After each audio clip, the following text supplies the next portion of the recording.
So, all right. So that then, I guess, brings us to the question of the week, right?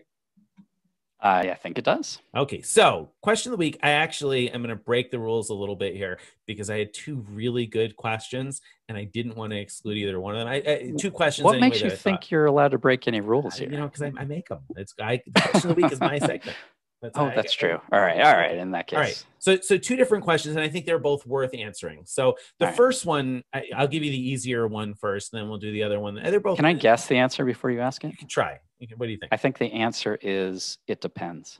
Well, that's see, then you'd be wrong. So, so question number one came from Vincent, and this is one that he sent to me through Facebook, and so he had a question about the Hyatt mattress runs. So Hyatt offering this opportunity for a bunch of elite nights. We talked about it a whole bunch. He said, "Hey Nick, I have a question about a hypothetical Hyatt Globalist mattress run, particularly as it intersects with the Double Nights promotion. The frequently asked questions on the promotion's webpage explains that only eligible nights qualify for the double nights, and goes on to explain an eligible night is one where an eligible rate is paid. The frequently asked questions and terms and conditions don't clarify anything beyond that. That's a little bit ambiguous, I think is what he meant, and begs the question, what is an eligible rate? So can it be under a corporate code? Can it be part of a package? Can it be an extended stay rate? Can it be the work from Hyatt rate, etc.? So he's wondering how this, how do you figure it out? How do you know that the rate you've booked is a qualifying rate? It depends. You're kind of right. But, yeah. No, I mean, actually, I think when you book if you book through Hyatt, it's going to be an eligible rate. So the only time you're going to get a rate that's not eligible is certain like conference rates might not. But you book that through Hyatt? Sometimes you have to book through a conference. Okay, and true. And those cases, you might get a room where it doesn't have point earnings or anything. So if you book with points, you book through Hyatt with any cash rate, put in a code, it's going to be point earning. Oh, well, it's going to be elite night earning, which is what you care about for this, and it'll be eligible. See, now Greg is very confident when he says that, and I feel like he's probably right, but we know that, for example, I want to say it's Choice Privileges or maybe Wyndham have these like minimum dollar figures where if the rate is under like $40 a night, then it's not qualifying. Now, I haven't seen that with Hyatt before, but I don't know. You get a cheap enough Hyatt rate. Is it qualifying? Here's what I told Vincent. Here's how you know. You go to your email confirmation, and in the email confirmation, there's rate information. And it says like under the details, it says rate details.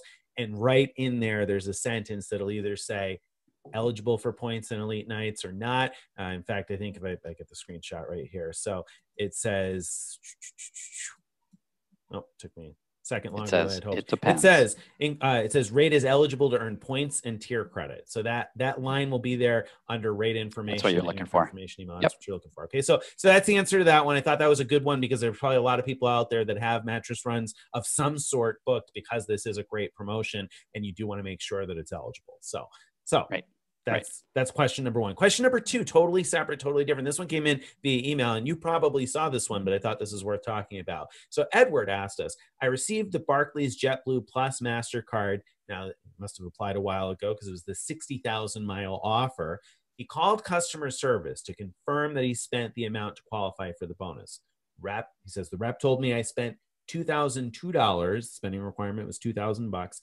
Rep said he spent $2,002. Said, so I waited for the bonus, which was never credited to my account. When I inquired, I was told the $99 annual fee was included in the amount I spent on the card, that $2,002, when the rep said that he spent $2,002, and therefore he didn't spend the required $2,000 to qualify for the 60,000 bonus miles. In your experience, is this proper on their part? And if this happened to you, what would you try and do to get the points? You didn't get the 60,000 points. You paid the fee. What would you do? Right.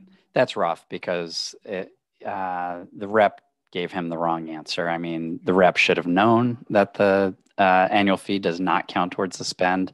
So, overall, they did the right thing in not awarding the points because he hadn't spent the required $2,000 because the annual fee doesn't count. That's a known thing. It's true with all credit cards, as far as I know. the rep did the wrong thing.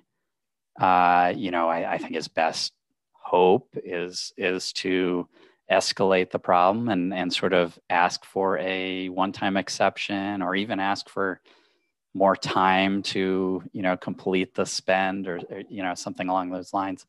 But that said, I haven't heard success stories in similar situations. No. It seems reasonable that they would allow it, but it just, for whatever reason, is not something that we hear people say, I pushed it up the chain and they fixed it for me.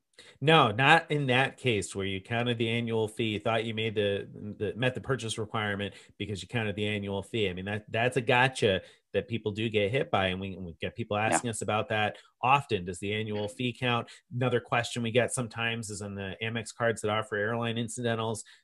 Does the spend that got rebated by the airline incidentals count? And I believe that spend does count, but it does get a little murky. It got rebated. Did you spend enough, etc.? Right. So how do Right. you avoid this problem? I mean, obviously, you spend $2,000 without counting the annual fee. All right, so that's obvious number one. But how do you personally make sure that you do that? Because I mean, it can get kind of tedious tracking how much you've spent.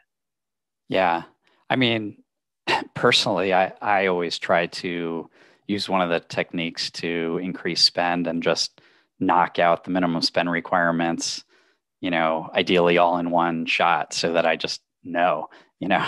But I do keep, when I'm not doing that all in one single shot, I do keep everything in a spreadsheet, and I put in, every time I spend money on a card, I put in how much, and then I have the spreadsheet calculate how much more do I have to go to meet that spend. And so, um, I'm pretty sure when I do it that way, I've met it. I don't tend to use those cards for like everyday, like $5 purchases, because it's harder to keep track. So I use it more for the bigger purchases and get it through that way. But how That about makes you? What sense. do you do? Yeah, I mean that's definitely something I do. And one of the things that I told Edward when I responded to him, and I wonder what the case is for you, is that I don't usually cut it that close. I mean, $2,002 is closer than I tend to cut it. Now I have a feeling maybe you're going to tell me that you spend 2,000 on the button, but I usually overspend by at least a couple $100 on the spending requirements, which I know isn't maximizing value because I could have put those couple $100 on a card that earned better. But I'm just always wary of cutting it that close. I don't want to miss the chance for 60,000 miles. I'm sure Edward was upset, and rightfully so, that he missed $900 ish worth of miles by less than 99 bucks, 97 bucks. So I mean, that stinks, that feeling. So in order to avoid that, I always try to spend a few hundred above and beyond. Do you worry about Yeah. that, or you just try to No, I don't do that. So, thread the like, needle? for example, let's say I have a tax payment to make and I'm going to pay the 1.87%.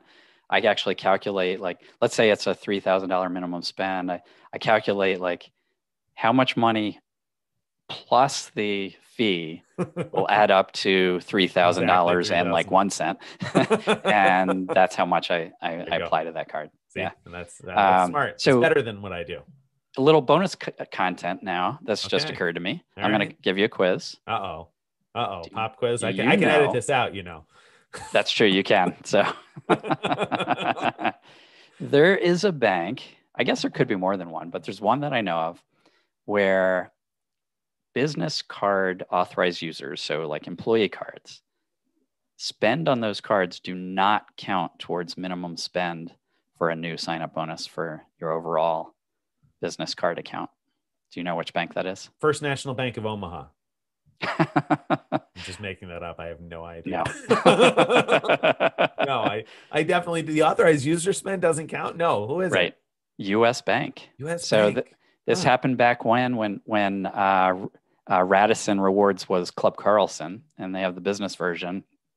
And some people got caught with this, where they put all the spend on the employee card, and it didn't count. Oh, that stinks. That's terrible. Yeah. Right. What a bummer. So I mean, this was years ago that I found out. So it's possible they've changed that since then. But no, it was, back then I dug into the terms, and sure enough, it was actually pretty clearly written, but not something you would have thought to look for. Right. Who would have thought of that? You just thought that the money gets spent on the account and that's good Should enough. count. Right. And with Yeah. business cards, there's no downside to adding a spouse, like, because generally it's not going to add to the 524 count or anything. And so Right. if you're the person who does most of the spending in the household, it would seem reasonable if your player two opened a card to just add yourself as an authorized user and then go to town and meet the spending requirement. But that's a really good point. I'll have to now keep my eye out for those types of things in the future. So all right, there you have it. Avoid underspending and some good advice there to always keep a close eye on the fine print.